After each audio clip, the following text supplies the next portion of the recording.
How are you all? I hope all are fine. No? We have completed our first lesson of second semester. No children?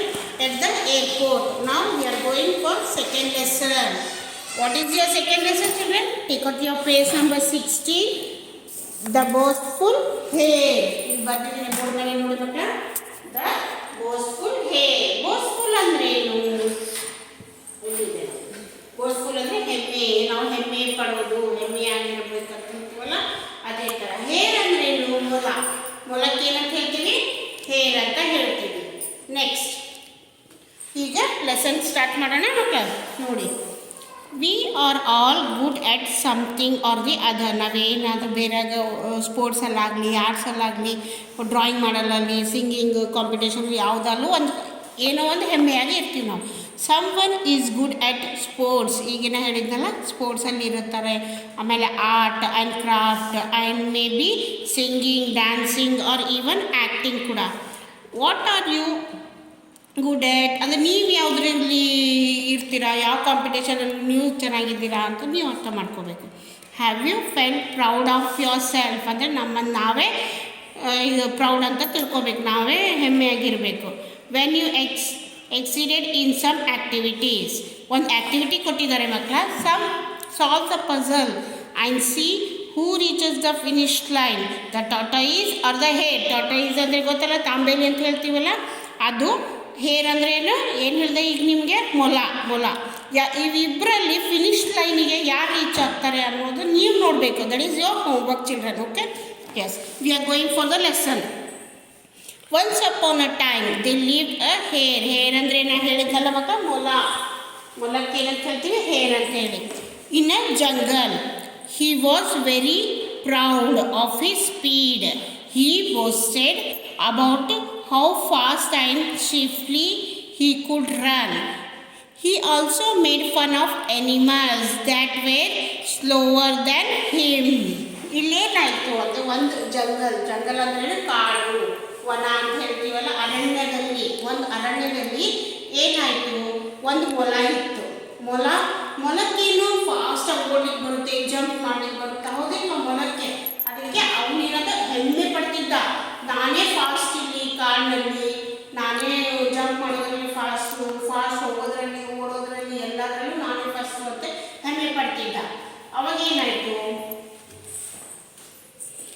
One of the animal he always laughed at was the tortoise. Tortoise ನೋಡಿದ ತಕ್ಷಣ ಕಾಡಿನಲ್ಲಿ ಮೊಲನೂ ಇತ್ತು, ಮೊಲ ಜೊತೆ tortoise ಅಂದರೆ ತಾಂಬೇಲಿ ಅಂತ ಹೇಳ್ತೀವಿ. ತಾಂಬೇಲಿ ಯಾವಾಗಲೂ ಸ್ಲೋವಾಗಿ ವಾಕ್ ಮಾಡುತ್ತೆ, ಮೊಲ ಮಾತ್ರ ಆಮೇಲೆ ಸ್ಲೋವಾಗಿ ವಾಕ್ ಮಾಡುತ್ತೆ. ಬಟ್ ಹೇರ್ ಅಂತ ಹೇಳ್ತೀವಲ್ಲ, ಅದು ಭಾಳ ಜಂಪ್ ಮಾಡ್ತಿರ್ತವೆ. One day the tortoise decided to put an end of the hare's boastfulness. He challenged him to a race.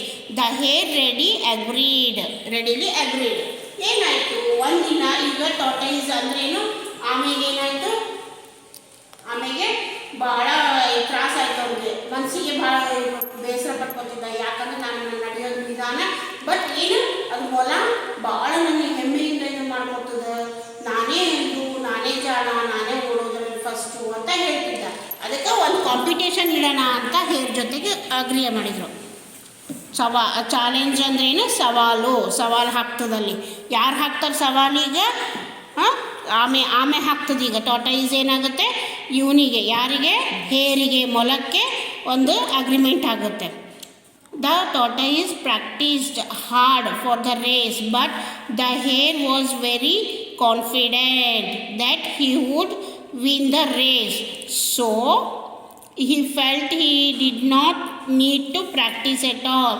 He only ate and slept all days. ಇಲ್ಲೇನಾಯ್ತು ನೋಡ್ರಿ, ದ ಟಾರ್ಟಾಯಿಸ್ ಏನು ಮಾಡ್ತು? Practice ಮಾಡ್ತಾ ಇತ್ತು. ಏನು ಕಾಂಪಿಟೇಷನ್, ಈಗ ಇಬ್ಬರು ನಡು ಕಾಂಪಿಟೇಷನ್ ಮಾಡಬೇಕು ಅಂತ ಆಯಿತು, ಯಾರು ಫಸ್ಟ್ ಹೋಗ್ತಾರ ಅಂತೇಳಿ. ಸೊ ಅದಕ್ಕೆ ಕಾಂಪಿಟೇಷನ್ಗೆ ಪ್ರಾಕ್ಟೀಸ್ ಮಾಡ್ತಾ ಇತ್ತು. ಯಾರು? ಆಮೇಲೆ ಪ್ರಾಕ್ಟೀಸ್ ಮಾಡ್ತಾ ಇತ್ತು. ಟಾರ್ಟಾಯಿಸ್ ಬರೀ ವಾಕಿಂಗ್ ಮಾಡೋದು ಪ್ರಾಕ್ಟೀಸ್ ಮಾಡ್ಕೊತಾ ಇತ್ತು. ಬಟ್ ಇವನೇನು ಹೇರ್ ಏನು ಮಾಡಿಬಿಟ್ಟ? ಕಾನ್ಫಿಡೆಂಟ್ ಇತ್ತು. ಕಾನ್ಫಿಡೆಂಟ್ ಅಂದರೆ ಆತ್ಮವಿಶ್ವಾಸ. ನೋಡ್ರಿ, ಕಾನ್ಫಿಡೆಂಟ್ ಅಂದರೆ ನಮ್ಮ ಆತ್ಮವಿಶ್ವಾಸ ಸರಿ ಇದ್ದರೆ ನಾವು ನಡೆಯೋತೀವಿ. ಆತ್ಮವಿಶ್ವಾಸ ಏನಾಗುತ್ತೆ ಅವನಿಗೆ? ಹೇಗೆ ನಾನೇ ಗೆಲ್ತೀನಿ ಬಿಡು, ಇದ್ಯಾಕೆ ಮಾಡಬೇಕು ನಾವು ಕಾಂಪಿಟೇಷನ್, ಬೇಡ ಅಂತ ಪ್ರಾಕ್ಟೀಸ್ ಬೇಡ ಅಂತ ತಿಳ್ಕೊಂಡವ. The race on the day of the competition, other animal gathered to see the race too. ಒಂದಿನ ಏನಾಯ್ತು, ಕಾಂಪಿಟೇಷನಿಗೆ ಪ್ರಾಕ್ಟೀಸ್ ಮಾಡಿದ್ರೆ ಅವರಿಬ್ರು. ಆಮೇಲೆ ಏನಾಯ್ತು, ದಿನ. ಕಾಂಪಿಟೇಷನ್ ಅಂದರೆ ಸ್ಪರ್ಧೆ. ಒಂದು ಸ್ಪರ್ಧೆ ನಡೆಸಬೇಕಾದಾಗ ಅವತ್ತಿನ ದಿನ ಏನಾಯ್ತು, ಎಲ್ಲ ಎನಿಮಲ್ಸು ಸೇರಿಬಿಟ್ರು ಅಲ್ಲಿ. The race began. The hare quickly covered half distance of the race. He looked back and could not see the tortoise anywhere close. Since the tortoise was far behind, the hare decided to take a break. He thought of eating some carrots from a nearby field. He filled his stomach and looked out for the tortoise once again. ಏನಾಯ್ತು ಇಲ್ಲಿ ಅಂದರೆ, race start ಆಯ್ತು. ಇಬ್ಬರು ನಡುವೆ ಒಂದು race competition start ಆಗ್ತೀವಿ. ಯಾವಾಗಲೂ starting line ಅಂತ ಇರುತ್ತೆ ಕಾಂಪಿಟೇಷನಲ್ಲಿ. ಇಲ್ಲಿ tortoise ಕೂತಿದ್ದ, ಇಲ್ಲಿ ಹೇರ್ ಕೂತಿದ್ದ, ಅಂದರೆ ಮೊಲ ಮತ್ತು ಆಮೆ ಇಬ್ಬರು ಕೂತಿದ್ರು. ಇಲ್ಲಿ ಒಂದು ಫಿನಿಶಿಂಗ್ ಲೈನ್ ಅಂತ ಇರುತ್ತೆ. ಓಕೆ, ಯಾವಾಗಲೂ ಕಾಂಪಿಟೇಷನ್ ಮಾಡಬೇಕಾದ್ರೆ ಒಂದು ಫಿನಿಶಿಂಗ್ ಲೈನ್ ಅಂತ ಇರಬೇಕು. ಇಲ್ಲಿ ಬಂದುಬಿಟ್ಟು ಟಚ್ ಆಗಬೇಕು ಅವರು. ಸೊ ಅವಾಗ ಏನಾಯಿತು, tortoise ವಾಕಿಂಗ್ ಮಾಡ್ತಾ ಮಾಡ್ತಾ ಬರ್ತಾ ಇರ್ತಾ, ಈ ಮೊಲ ಏನಿದೆ ಜಂಪ್ ಮಾಡ್ಕೊಂಡು ಬಂದು ಈ ಥರ ಬಂದ್ಬಿಟ್ಟವ. ಹಾಫ್ ಆಫ್ ದ ರೇಸ್ ಕಾಂಪಿಟೇಷನ್ಗೆ ಹಾಫ್ ಬಂದ ತಕ್ಷಣ ಹಿಂದಿರುಗಿ ನೋಡ್ತಾನೆ, ಅಂದರೆ ಬ್ಯಾಕ್ ನೋಡೋದು. ನೋಡ್ಬಿಟ್ಟು ಏನಿರ್ತಾನೆ, ಇನ್ನೂ ಆಮೇಲೆ ಬಂದಿಲ್ಲ, ನಾನು ಯಾಕೆ ಫಾಸ್ಟಾಗಿ ಹೋಗಲಿ, ಬೇಡ ನನಗೆ ಫಾಸ್ಟಾಗಿ ಹೋಗೋದು, ಆರಾಮಾಗಿ ಬ್ರೇಕ್ ತೊಗೊಳ್ಳೋಣ. ಬ್ರೇಕ್ ಅಂದ್ರೇನು, ಸ್ವಲ್ಪ ರೆಸ್ಟ್ ಮಾಡ್ಕೊಳ್ಳೋಣ, ಇಲ್ಲೇ ಕುತ್ಕೊಂಡ್ಬಿಟ್ಟು ಗಿಡದ ಹತ್ರ ರೆಸ್ಟ್ ಮಾಡೋಣ ಅಂತ. ಕ್ಯಾರೆಟ್ ಮೊಲ ಏನು ತಿನ್ನುತ್ತೆ ಹೇಳ್ರಿ, ಕ್ಯಾರೆಟ್ ತಿಂತದೆ ಮೊಲ. ಅದಕ್ಕೆ ಅಲ್ಲೇ ಹೊಲದಾಗ ಕ್ಯಾರೆಟ್ ಬೆಳೆದಿದ್ವು, ಕ್ಯಾರೆಟ್ ತೊಗೊಂಡ್ಬಿಟ್ಟು ತಿಂದು ಆ ಗಿಡದ ಹತ್ರ ಮಲಗ್ತದೆ. The tortoise was still very far away, so the hare decided to take a quick nap under the shade of a tree. Soon he was snoring. ಏನಾಯ್ತಂದರೆ, ದ tortoise ಇನ್ನೂ ಬರಲಿಲ್ಲ, ಇನ್ನೂ ದೂರದಾಗ್ಬಿಟ್ಟು ನಾನು ಯಾಕೆ ಹೋಗಲಿ ಅಂತ ಹೇಳಿ ನಿಂತ್ಕೊಂಡ್ಬಿಟ್ಟು ಅಲ್ಲಿ ಕ್ಯಾರೆಟಿಗೆ ಹೊಲದಾಗಿಂದ ಕ್ಯಾರೆಟ್ ತಿಂದ್ಬಿಟ್ಟು ಅಲ್ಲೊಂದು ಗಿಡ ಇತ್ತು, ಗಿಡದ ಹತ್ರ ಇಲ್ಲೊಂದು ಗಿಡ ಇತ್ತು, ಗಿಡದ ಹತ್ರ ಮಲ್ಕೊಂಡ್ಬಿಡ್ತಾನೆ. ಏನು ಮಾಡಿ ತಿಂದು ಮಲ್ಕೊಂಡ್ಬಿಡ್ತು. ನ್ಯಾಪ್ ಅಂದರೆ ಏನು ಹೇಳ್ರಿ, ಚಿಕ್ಕ ನಿದ್ರೆ ಅಂತ, ಅಂದರೆ ಸಣ್ಣಗೆ ನಿದ್ದೆ ಮಾಡಿಬಿಡೋಣ ನಾವು ಅಂಥೇಳಿ. ಆಮೇಲೆ ಸ್ನಾರಿಂಗ್ ಅಂದರೆ ಏನು, ಗೊರಕೆ ಹೊಡೆಯೋದು, ಸೌಂಡ್ ಮಾಡ್ತಿಲ್ಲ, ಒಂದು ಗೊರಕೆ ಸೌಂಡ್ ಬರುತ್ತೆ ನಿಮಗೆ, ಅದು ಗೊರಕೆ ಮಾಡ್ಕೋತ ಮಲ್ಕೊಂಡ್ಬಿಡ್ತದೆ ಅಲ್ಲಿ. The tortoise walked slowly, but he walked without stopping. He did not take a single breath. He even crossed the sleeping hare. He kept on walking till he reached the finish line. ಏನಾಗ್ಬಿಡ್ತಿಲ್ಲಿ, ಏನು ಮಾಡ್ತಿದ್ದ ಮೊಲ, ಹೆಮ್ಮೆ ಪಡ್ತಿದ್ದಿಲ್ಲ. ಈಗ ನನ್ನ confident ಹೆಂಗಿತ್ತು ಒಂದು, ಅದಕ್ಕೆ ಏನು ಮಾಡಿಬಿಟ್ಟ, ಕ್ಯಾರೆಟ್ ತಿಂದು ಮೊಲ ಬಂದೇ ಇಲ್ಲ ತಗೋ ಆಮೆ ಅಂತ ಹೇಳ್ಕೊಂಡು ಮೊಲ ತಿಂದ್ಬಿಟ್ಟು ಮಲ್ಕೊಂಡು ಗೊತ್ತಿ ಹೋಗೋದ ಕೂತು. ಆಮೆ ಏನು ಮಾಡ್ತು, ಒಂದು ಚೂರು ಬ್ರೇಕ್ ತಗೊಳ್ಳಾರ್ದೆ, ಅದು ಮಾತ್ರ ಸ್ಲೋವಾಗೇ ಬರ್ತಿತ್ತು. ಬಟ್ ಇವ್ರ ಹತ್ರ ಬಂದರೂ ಕೂಡ ಅದಕ್ಕೆ ನೋಡಲಿಕ್ಕೆ ಆಗಲಿಲ್ಲ. ಒಂದು ನಿದ್ದೆ ಹೊರಬಿಟ್ಟಿದ್ನ, ಹಂಗೆ ಫಿನಿಶ್ ಆಗಿಬಿಡ್ತು. ಈ ರೀಚಿಗೆ ಆಮೇಲೆ ಏನಾಗ್ಬಿಡ್ತದೆ, ಈ ಫಿನಿಶ್ ಲೈನ್ಗೆ ರೀಚ್ ಆಗಿಬಿಡ್ತದೆ. ಮೊಲ ಅಲ್ಲೇ ಮಲ್ಕೊಂಡ್ಬಿಡ್ತಲ್ಲಿ. The hare woke up with a start.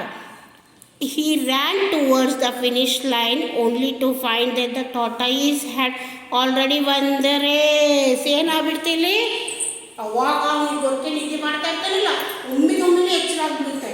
ಎಚ್ಚರಾಗಿ ಏನು ನೋಡ್ತಾರೆ, ಆಮೇಲೆ ಏನಿಲ್ಲ, ನಾನೇ ಹೋಗ್ಬಿಡ್ಬೇಕು ಫಸ್ಟ್ ಅಂತ ಫಿನಿಶಿಂಗ್ ಲೈನಿಗೆ ಹೋಗ್ಬಿಡ್ತಾನೆ. ಫಿನಿಶಿಂಗ್ ಲೈನಿಗೆ ಬರೋದ್ರಾಗ, ಇಲ್ಲಿಂದ ಫಿನಿಶಿಂಗ್ ಲೈನಿಗೆ ಬರೋದ್ರಾಗ ಏನಾಗ್ಬಿಡ್ತದೆ, ಆಲ್ರೆಡಿ ಆಮೇಲೆ ರೇಸ್ ವಿನ್ ಆಗಿಬಿಡುತ್ತೆ. The hare had learned this lesson, never to be proud or make fun of his friend. He and the tortoise became friends, best friends ಆಗಿಬಿಟ್ರು ಅವರಲ್ಲಿ. ಏನಾಯಿತು, ನಾವು ನಮ್ಮನ್ನು ನಾವೇ ಹೆಮ್ಮೆ ಪಡ್ಕೋಬಾರ್ದು.